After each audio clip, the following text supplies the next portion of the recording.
It began with a silence that didn't feel ordinary. The kind of silence that takes over when everyone in a room suddenly realizes something has shifted, something they weren't prepared for. The cameras were rolling, the panelists were lined up, and the debate seemed to be moving in its usual rhythm of back and forth exchanges. But then, without hesitation, Kemi Badenoch leaned in and delivered a statement that cut through the noise like a knife. The words struck with such force that the room froze for a moment. No one expected her to go this far, especially not in the middle of live television. This wasn't a gentle nudge at political opponents or a carefully crafted soundbite meant to stir mild headlines. This was a bombshell dropped with precision, and it landed directly on the laps of Labour MPs, leaving them stunned in their seats. At first, the hosts didn't quite register what had just been said. Their smiles faltered, their eyes widened, and they leaned forward, as though they weren't sure they had heard her correctly. A murmur ran through the audience, a nervous shift in the atmosphere. The kind of ripple you only get when people feel they are witnessing something bigger than a routine debate. Kemi had decided not to play safe, not to filter her words through the usual cautious layers of politics. Instead, she fired straight at Labour, leaving no room for misinterpretation. The words were sharp, and they carried the weight of accusation, truth, and challenge all at once. Keir Starmer, sitting there under the spotlight, felt the sting immediately. He had been through dozens of debates, hundreds of interviews, and endless confrontations in Parliament. He was known for keeping his cool, for holding a lawyer's composure, carefully weighing every word and rarely letting his emotions slip through. But this time, the attack wasn't just on policy or principles. It was raw, personal, and aimed squarely at the very credibility of his party. In that split second, something in his expression shifted. The controlled calm gave way to flashes of visible anger, and his eyes locked onto Badenoch, with a look that could only mean one thing. She had crossed a line he couldn't ignore. The tension was thick enough to feel. The air seemed charged, the kind of charge that builds just before a storm breaks. Every viewer at home could sense it. Every person in the studio knew that they were no longer watching the expected back and forth of political sparring. They were witnessing an eruption. Badenoch's voice carried with firmness, almost daring anyone to challenge her words, and Starmer's body language betrayed the battle already boiling inside him. He shifted in his chair, leaned forward, his hands tightening, as though ready to leap in with a response. The moment stretched longer than it should have, the silence between her words and his reaction creating unbearable anticipation. What made this moment even more powerful was its unpredictability. Nobody, not even seasoned observers, had thought that the debate would turn this dramatic so quickly. The shock didn't come from rehearsed lines or staged confrontations. It came from the rawness of the exchange. A politician, unfiltered, on live television, throwing down a gauntlet in front of millions. And across from her sat Keir Starmer, visibly shaken, trying to decide how to respond without losing complete control. For the audience, both in the studio and watching from their homes, it was unforgettable. A line had been crossed. A shot had been fired. And as everyone waited for Starmer's reaction, they knew the debate had already turned into something much larger than policy. It had become a battle of character, strength, and pride. To understand why this moment struck so hard, you first need to understand the person behind it. Kemi Badenoch is not the kind of politician who blends into the background. She has built a reputation for being fearless, unpolished, and unapologetically direct. In a world where many politicians carefully wrap their words in layers of caution, Badenoch speaks in a way that feels blunt, sometimes even risky, but always clear. Her rise in British politics has been shaped by this very trait, an ability to say the things others hesitate to say, and to do it with confidence that leaves her opponents rattled. Badenoch is more than just another figure in the Conservative Party. She is seen as one of its strongest voices, someone with the power to cut through noise and command attention. She has served in government roles, but more importantly, she has made her mark through the way she handles confrontation. When she speaks, she does not simply debate policy. She challenges the motives and honesty of her rivals. That is why her presence in any debate carries an extra weight. She is not just there to participate. She is there to disrupt, to force her opponents onto the defensive, and to expose what she sees as their weaknesses. And especially for Keir Starmer, Badenoch is a dangerous opponent.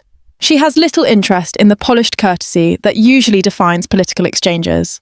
Instead, she thrives on pressure and thrives on making others uncomfortable. Critics have called her combative, even provocative. Supporters, on the other hand, see her as refreshingly bold, a rare voice willing to speak truth without worrying about backlash.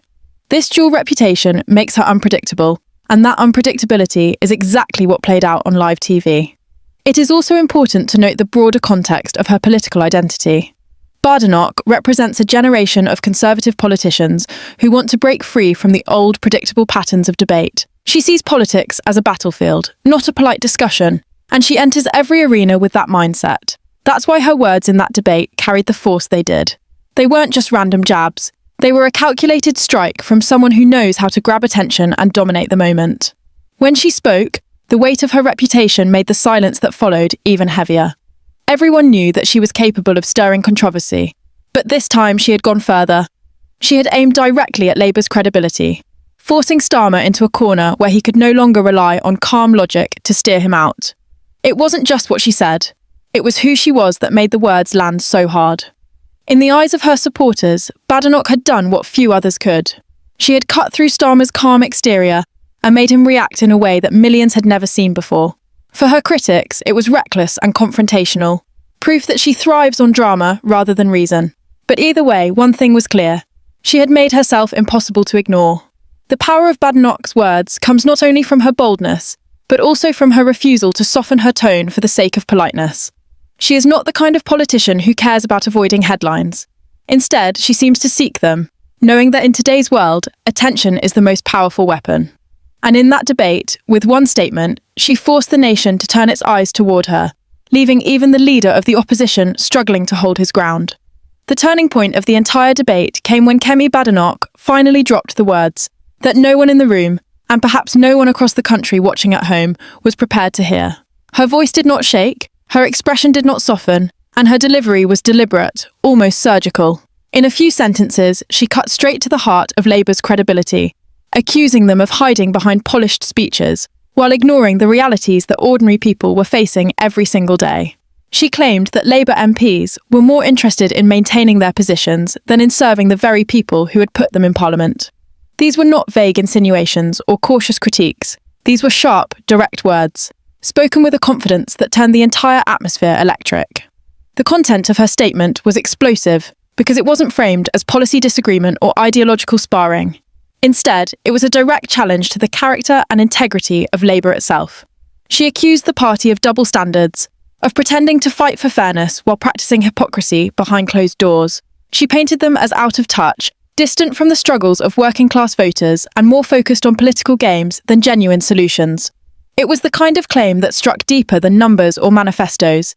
It struck at trust, the single most valuable currency in politics. And in that moment, Badenoch wasn't simply questioning policies. She was questioning the very honesty of her opponents. What made this statement even more powerful was the setting. It wasn't said in a carefully prepared press release or an interview where words could be spun or softened later. It was said live on air, with millions watching, with Labour MPs sitting just feet away. The lack of a filter gave it a rawness that scripted moments never achieve. Her words landed in real time, forcing an immediate reckoning.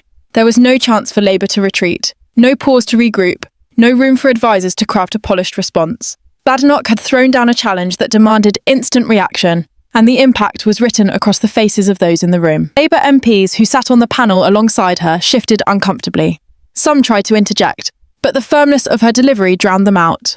Her words carried a rhythm that didn't leave space for interruption, almost as if she had rehearsed not the lines themselves but the control of the moment. Each accusation seemed to build upon the last, stacking pressure on Starmer and his party until the weight was undeniable. It wasn't just what she was saying, it was the way she said it, the confidence that suggested she wasn't afraid of the consequences. Starmer's face told its own story. Normally careful to maintain composure, he couldn't hide the flicker of disbelief that passed across his features as Badenoch pushed further. His eyes narrowed, his jaw tightened, and his posture shifted forward as though he was preparing to fire back. The attack had gone straight to the heart of what he tried hardest to protect, Labour's image as the party of the people. Badenoch had called that image a facade, and the sting of that accusation was too sharp to ignore. The audience could feel the tension escalate. This wasn't political theatre anymore. It felt personal, it felt dangerous, and it felt like one of those rare moments when the polished walls of politics cracked open, exposing raw emotion underneath. Every word Badenoch spoke pressed deeper into that wound, and the anticipation of Starmer's response grew with every passing second. The shock wasn't only in the content of her words, but in the daring manner she used them. To accuse the leader of the opposition's party of betraying the very voters they claimed to represent was an extraordinary move. To do it on live television, with no filter and no hesitation, made it unforgettable. As her statement settled in the air, the silence that followed was almost louder than the words themselves. For a moment, it seemed like even the cameras had caught the weight of what had just been said. The nation was watching a clash that had shifted gears from debate into confrontation. Badenoch had made her move, and it was a move designed not only to challenge but to provoke. The bombshell had been dropped, and its shockwaves were already spreading, from the studio to social media feeds and into the headlines that would follow. This was no longer about one statement in one debate. It was about a challenge to the credibility of Labour as a whole, a challenge that left Keir Starmer with no choice but to respond. Badenoch had drawn the battle lines, and with her bombshell, she had set the stage for an explosion that no one could stop. The weight of Kemi Badenoch's words hung in the air like smoke after an explosion. For a few seconds, Keir Starmer did not move, his silence louder than any immediate rebuttal could have been. Those who knew him well understood that silence was usually his weapon. He often used it to appear measured, thoughtful, and calm. But this silence was different. It was not controlled. It was heavy, tense, and charged with an anger that was difficult to disguise. His usual calm exterior cracked, revealing a man caught off guard, provoked beyond the limits of his restraint. Starmer leaned forward, his eyes locked onto Badenoch, with a look that carried both disbelief and defiance.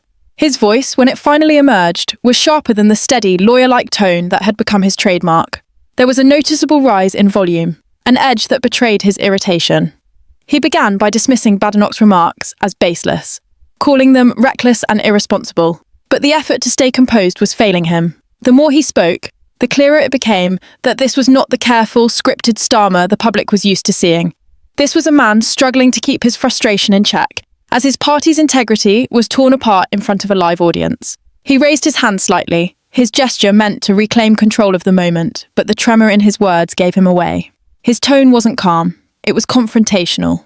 He accused Badenoch of deliberately misleading the public, of twisting facts to create a spectacle rather than a serious debate. He attempted to turn the attack back on her, insisting that it was the Conservative Party, not Labour, that had let down the country. But while his words were sharp, it was his delivery that told the true story. He was no longer in control of the room. What made the moment so striking was not simply that Starmer defended himself, but that he did so with an anger rarely seen from him. For years, critics had accused him of being too quiet, too passive, too calculated. Yet in this instant, all of that fell away. His face flushed with frustration, his voice cracked at points under the weight of his passion, and his hands moved in sharper, more aggressive gestures. This was not the calm tactician Labour supporters had grown used to. It was someone pushed to the edge, someone reacting from emotion rather than strategy. The audience sensed it immediately. Some were shocked, some intrigued, and others almost entertained by the rawness of it. Badenoch's provocation had achieved its goal. She had pulled Starmer out of his comfort zone and forced him into a reaction that looked less like reasoned debate and more like a heated argument. For the first time in the debate, it seemed like she had the upper hand, not because of what she had said alone, but because of how deeply it had unsettled her opponent. As he continued, Starmer's defence of Labour became increasingly personal. He spoke not just about policies, but about values, about trust, and about his own commitment to serving the public. But his words, however sincere, were carried on a wave of visible anger that left some questioning whether he had lost his composure. It was clear that Badenoch's attack had pierced the image he worked so carefully to maintain. He was no longer simply arguing. He was fighting, visibly, emotionally, almost desperately, to protect both himself and his party from the damage of her accusations. The contrast between the two could not have been starker. Badenoch remained composed, steady, almost smug in the way she watched him unravel. Her calmness underlined his frustration, making his reaction look all the more volatile. It was a reversal of roles. The opposition leader, usually seen as steady, was on the defensive, while his challenger appeared calm and in control. For the viewers at home, this visual contrast carried as much weight as the words themselves. By the time Starmer finished his response, the atmosphere in the room was unrecognisable from what it had been at the start of the debate. The controlled rhythm of political discussion had dissolved into something raw, unpredictable, and deeply personal. His voice had grown hoarse, his words rushed, and though he ended with a forceful declaration of Labour's vision for the country, the impression left behind was not of strength but of vulnerability. He had gone ballistic, not in a carefully staged performance, but in a way that revealed how deeply Badenoch's words had struck him. For many watching, it was a moment that humanised him. proof that even the calm, calculated Starmer could be rattled, could be pushed into showing anger when the stakes felt personal. For others, it was a sign of weakness, evidence that he could be thrown off balance when confronted by a fierce opponent. Whatever the interpretation, one thing was certain: his reaction had transformed the debate. The clash was no longer about party lines or policies. It was about pride, credibility, and the fragile balance of composure under pressure. And on that night, for perhaps the first time in his leadership, Keir Starmer's composure had truly been broken.